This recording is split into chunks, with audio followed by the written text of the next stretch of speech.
guys, Felicia White here, and today I'm continuing my series on the book titled The Magic by Rhonda Byrne, and we are on day 18, titled The Magical To-Do List. Really, when you think about it, gratitude is your best friend. It is always there for you, always available to help you. It will never fail you or let you down, and the more heavily you lean on it, the more it will do for you, and the more it will enrich your life. Today's magical practice will show you how to lean on gratitude even more so it can do far more magical things for you. Every day there are little life problems that come up and that need solving. Sometimes we can feel overwhelmed if we don't know how to solve a situation. Maybe your problem is that you don't have enough time for all the things you need to do and you're at a loss because there are only 24 hours in the day. It may be that you feel overwhelmed from work and you want more free time, but you can't see any way to have it. You may be at home taking care of children and you're feeling frazzled or exhausted, but you don't have the means to get support to give you time out. You may be faced with a problem that needs fixing, but you have no idea which way to turn to fix it. You may have lost something and tried your best to locate it, but had no luck. Or you might want to find something like the perfect pet, perfect babysitter, great hairdresser, or an amazing dentist or doctor, and despite your best efforts, you haven't been able to find what you need. You could be in an uncomfortable situation because of something a person has asked you to do and you don't know how to respond to them. Or you could be in some kind of dispute with someone, and instead of getting it resolved, things seem to be getting worse. This magical to-do list practice will help you with any little day-to-day problems when you don't know what to do and when you simply want something to be done for you. You will be amazed at the results. When you combine gratitude's magical power with the law of attraction, people's circumstances and events must be rearranged to do what you want done for you. You will not know how it will happen or how it will be done for you, and that is not your job. Your job is simply to be as grateful as you can be for what you want done right now as though it were done, and then let the magic happen. Today, create a written to-do list of the most important things you would like to be done or resolved for you. Entitle your list the magical to-do list. You might put things on your list that you don't have time to do or don't want to do, along with any current problems from the smallest day-to-day things to bigger life situations. Think through any area of your life where you need something resolved or done for you. When you've finished making your list, choose 3 things from your list to focus on today, and one at a time, imagine that each item has been magically done for you. Imagine that all people, circumstances, and events have been moved to do it for you, and it is now done. All done, all sorted, all solved for you, and you are giving massive thanks in return for it having been done. Spend at least 1 minute on each of your 3 items, believing it is done and feeling enormous gratitude in return.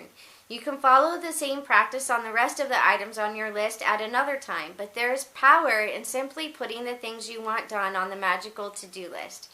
Remember that the law of attraction says like attracts like, and that means when you are grateful for the solutions as though you have them, you will attract everything you need into your life to resolve the situation. Focusing on problems attracts more problems. You have to be a magnet to the solution, not a magnet to the problem. Being grateful that you have the solution and that it has been resolved attracts the solution. To demonstrate how powerful this magical practice is, I want to share a story with you about my daughter who used this practice to attract her lost wallet back to her. This is really cool, so pay attention. After being out one night, my daughter discovered the next morning that she did not have her wallet, and she had no idea where she might have lost it, or even if it had been stolen. She called the restaurant where she went to dinner, the taxi company she used to come home, the local police station, and she searched the streets and knocked on surrounding doors, but no one had found her wallet. Other than the fact that my daughter's wallet contained the usual precious things in it, including all her bank and credit cards, driver's license, and cash, her biggest concern was that her wallet contained no current contact information, because she had been overseas for some time. She didn't have a publicly listed phone number, and with a common surname, there seemed to be no hope. But despite the seemingly impossible obstacles, my daughter sat down, closed her eyes, and got a picture of her wallet in her mind. She visualized that she was holding her wallet in her hands. She opened her wallet, she went through all its contents, and she felt enormous gratitude that she had her wallet and everything in it back in her hands.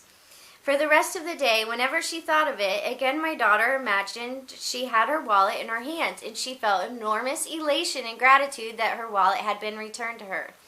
Later that night, she received a call from a farmer who lived 100 miles away, saying that he had found her wallet.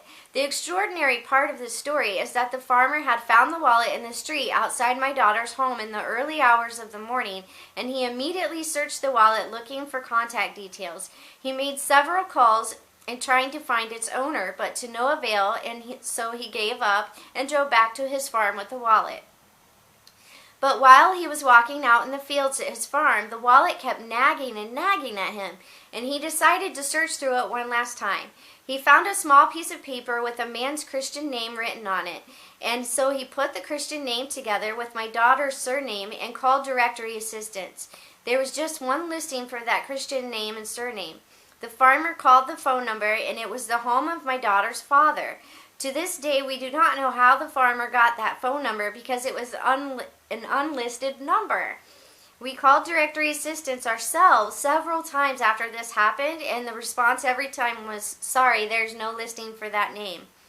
From 100 miles away, through the most extraordinary sequence of seemingly impossible events, my daughter's wallet was returned to her intact.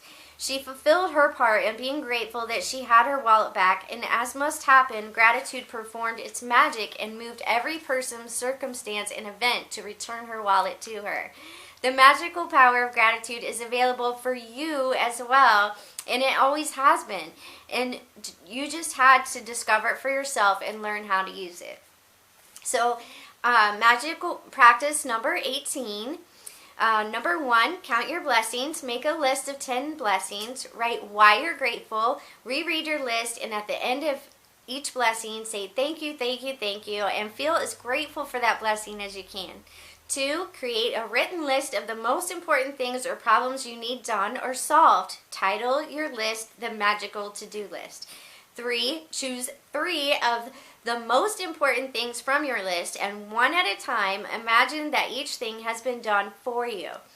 4, spend at least 1 minute on each thing, believing it is done and feeling enormous gratitude in return. 5, just before you go to sleep tonight, hold your magic rock in one hand and say the magic words, "Thank you," for the best thing that happened during the day. So that concludes the Magic Day 18. Go ahead and like, share, and comment below. And in the blog post below, click on the link to grab your copy of The Magic by Rhonda Byrne. Thanks so much for tuning in. I'll see you tomorrow. Bye.